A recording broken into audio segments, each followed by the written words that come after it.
Hydroservis Union Pro uvádí řízení malých vodních elektráren a následná optimalizace účinnosti výroby elektrické energie. Energetická krize, závislost na ropě a plynu, uhelné limity, strašáky 21. století. Síla vody nekonečného živlu a matky života na Zemi. To je síla, která pohání svět od pradávna.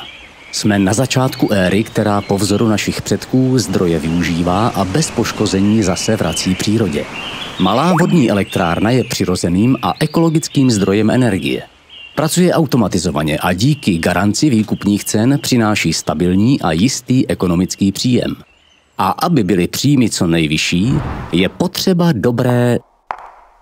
Dobré řízení přece. Optimalizací řízení ustávajících staveb dosahuji až 2x vyššího výkonu bez nutnosti investic do strojního vybavení. Jsem zkrátka speciální 4kvadrantní frekvenční měnič. Ale přátelé mi říkají Boženka.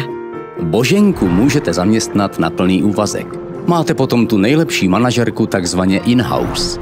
Ale jestli se na závazky ještě necítíte, rádi vám ji čas od času půjčíme, aby vaši elektrárnu správně nastavila na výkon a tím na zisk. U nových hydroelektráren s pomocí Boženky dosáhnete vyšší efektivity výroby a také úspory na konstrukci a strojním vybavení. Náklady na údržbu a servis tím pádem klesají také. Boženka je připravena řídit výrobu na malém rybníku i na pořádné louži. A ve světě se naše holka česká rozhodně nestratí.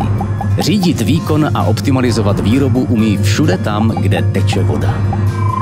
Troufnete si zaměstnat dokonalou ženu?